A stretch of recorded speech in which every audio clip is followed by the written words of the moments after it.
Bom, esse vídeo ele foi gravado em três partes, né? Porque do momento que eu vi o padrão se formando até eu abrir o trade foram mais de 2 horas, entre 2 e 3 horas até eu ver esse reteste acontecendo para abrir o trade.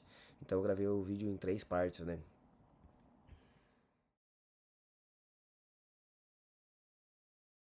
Eu tava fazendo aqui, a gente tá no gráfico do Bitcoins, tempo gráfico de 4 horas, e a gente vê o preço segurando aqui no order block, numa região de demanda, né? E aqui a gente poderia tentar abrir um long daqui, o preço segurando, mas a gente não tem confirmação nenhuma aqui, né? E a gente tem pontos negativos contra esse trade aqui, que seria... A gente tem esse topo aqui, né? Fazendo um topo mais alto aqui. E no nosso indicador RSI a gente tem uma pequena divergência aqui, ó, né? Topo mais alto, topo mais baixo.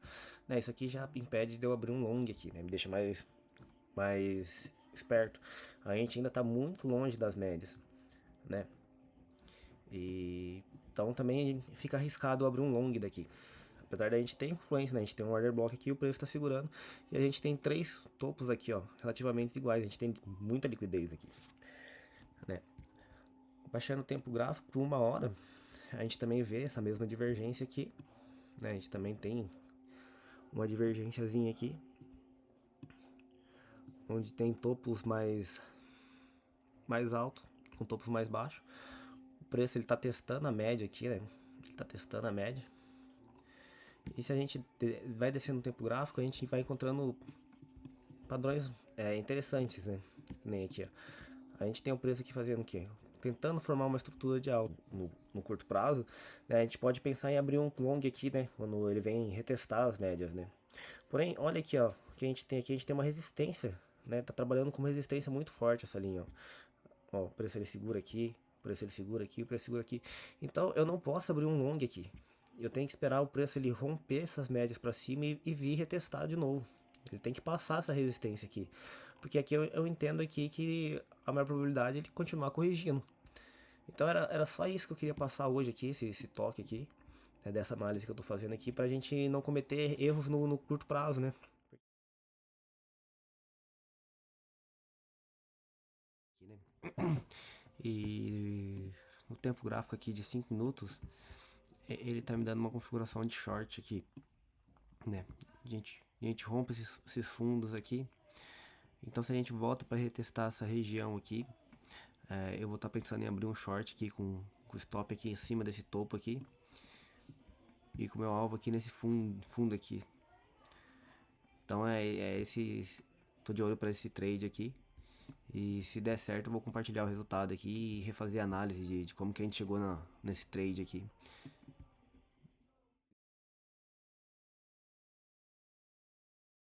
E aqui a gente está formando uma divergência de baixa aqui no RSI. Então a gente faz topos mais altos no preço e topos mais baixos no RSI. Isso mostra que o preço está perdendo força nessa subida, né?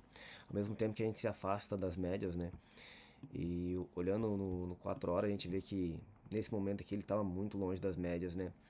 E na grande maioria das vezes que o preço ele se afasta da média azul aqui, da média de 50, ele tem uma grande probabilidade de voltar a testar essa região, né? Então aqui eu vejo uma probabilidade de ter uma correção. Então eu tento pegar um movimento pequeno dentro da probabilidade de ter esse movimento maior. Aí eu desço aqui o tempo gráfico por 1 hora, né, igual eu tava analisando, eu vejo que a gente tem essa linha aqui onde o preço ele tá segurando, né? Tá funcionando como uma resistência. Descendo o tempo gráfico para os 15 minutos, eu vejo que o preço ele começa a fechar abaixo da média móvel de 50. E as médias elas começam a apontar para baixo, né?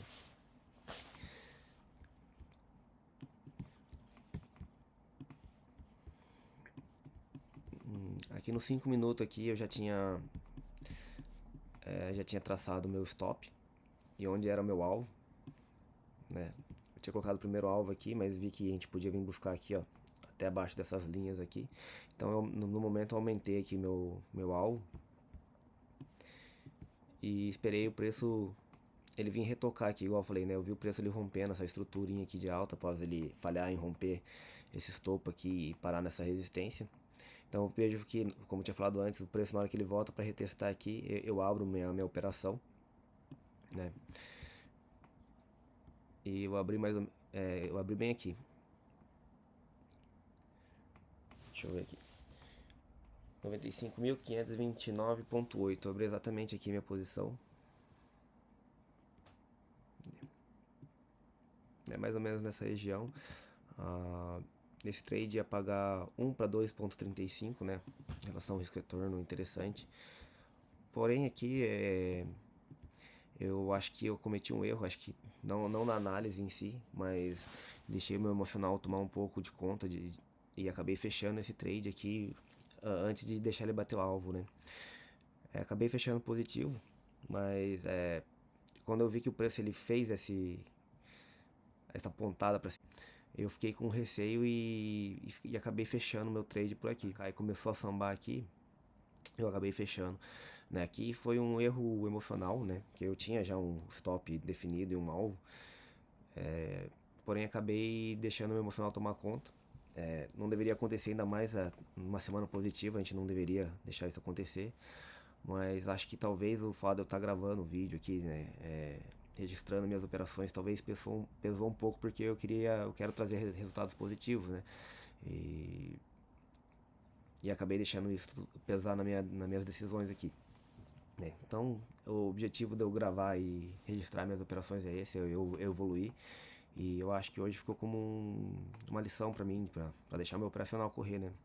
Ele passou do meu alvo, né? Ia ter pago o meu alvo e teria saído melhor dessa posição. Não tá ruim porque não saí negativo, né? Mas poderia ter deixado minha operação correr. Bom, é isso aí. Hoje fica de lição e tamo aí.